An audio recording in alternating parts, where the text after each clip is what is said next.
Hey, this is Mike Holliday.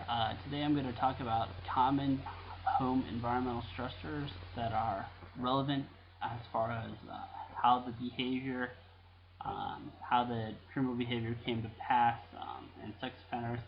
But when we look at the environmental history, there are many factors that are considered different from the normative population, but what the two that stand out in my mind as developmentally significant and also major contributors to the dysfunctional behavior is abuse and overprotection. These, to me, are the main culprits as far as how a psychological system becomes damaged and how dysfunctional behavior can result.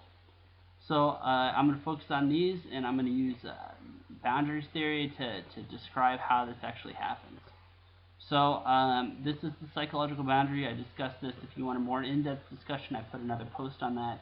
But this is a basic boundary that I consider probably the central feature of when you understand psychological health. This is the central feature that you should understand as far as what are the factors that distinguish between healthy and unhealthy.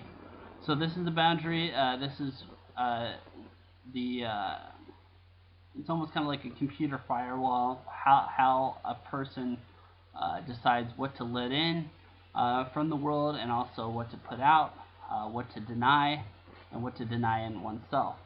So this is the yes/no element that represents the psychological boundary. Uh, this is how this person maintains a higher level of affect, independent from environment, and also lets in good deals from the environment, because the world contains both positive and negative, and you want to kind of filter out things that you don't want. So let me discuss how overprotection and abuse affect this. So this affects both the yes and the no. It can affect it in a negative way, and this is what I argue is happening. The person's internal resistance to any kind of negativity is compromised coming from the outside.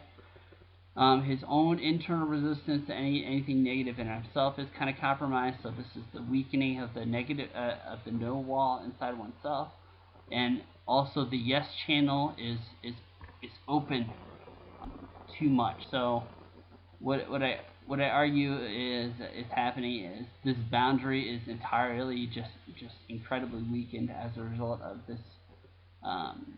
It can be as a result of the environment, as the home environment, and it's especially relevant in juvenile offenders because they have little other environments other than the home environment in their lifetime. So this, when you look at juvenile offense patterns, this is probably the main thing that you want to look at as far as significant in the person's advice as to how they evolve.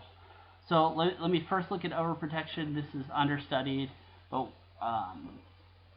overprotective environment. I don't know if we've all come into contact with these kind of archetype behaviors. Tend to be mothers, stereotypically, but some adjectives are babying, coddling, nursing, suffocating is another one you'd argue, clinging. It's almost like the child has a servant um, and a personal assistant, almost you could say, from birth, um, rather than a parent. So what happens is this worldview becomes overly positive, overly protective, and what happens is his ability to resist his own impulses and delay his own gratification, discipline himself, this becomes compromised. So this is the no boundary being weakened.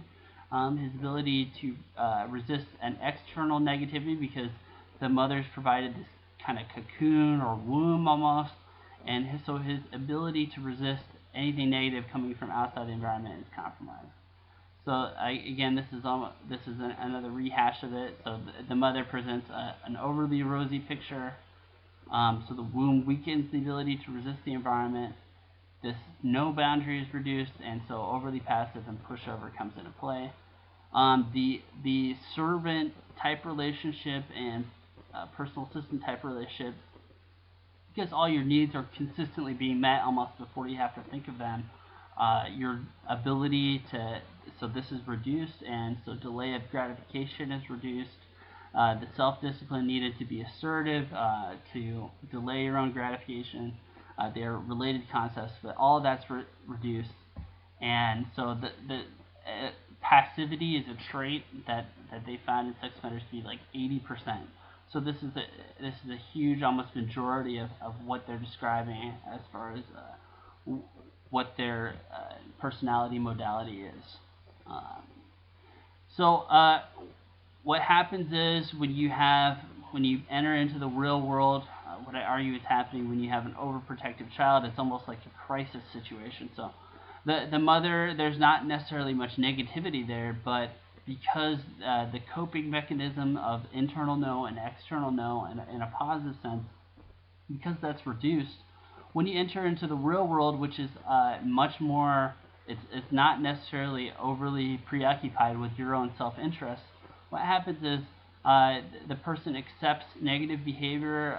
Bullying is another factor that they found contributes or is consistent in many sex offenders' life. Is they almost attract bullies because predators can sense the weak. I argue they can sense the weak external no, so they're gonna start preying upon you, and so negativity from the world is entered into uninhibited.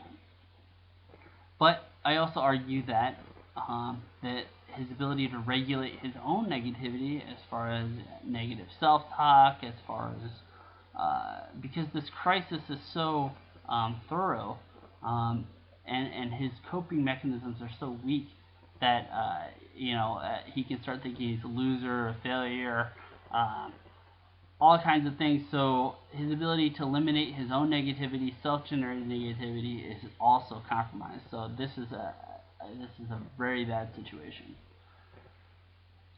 Abuse is almost a double whammy, and again, these double whammy as far as developmentally speaking. But so when you take an already weak no boundary and you add abuse to that, physical abuse, emotional abuse, this kind of just adds to the problem. So when you get abuse environment, this could be physical abuse, sexual abuse, emotional abuse.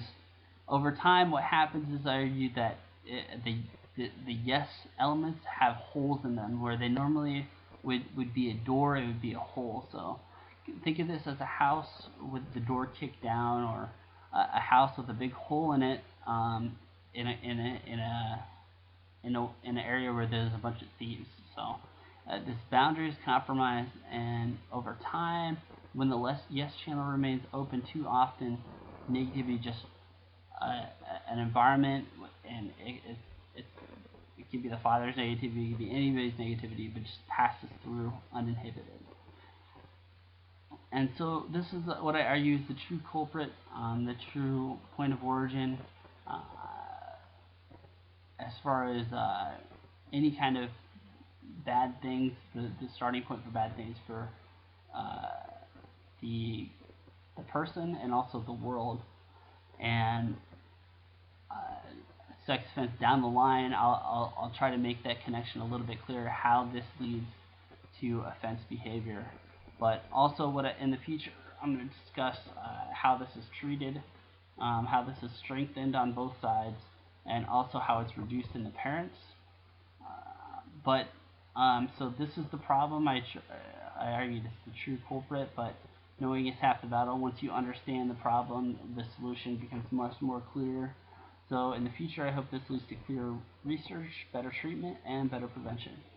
So in the future, I'm going to expand upon this a little bit, discuss how this is treated, and how this is connected to offense behavior, and also how to roll back these elements in the parents. But thanks for tuning in, and stay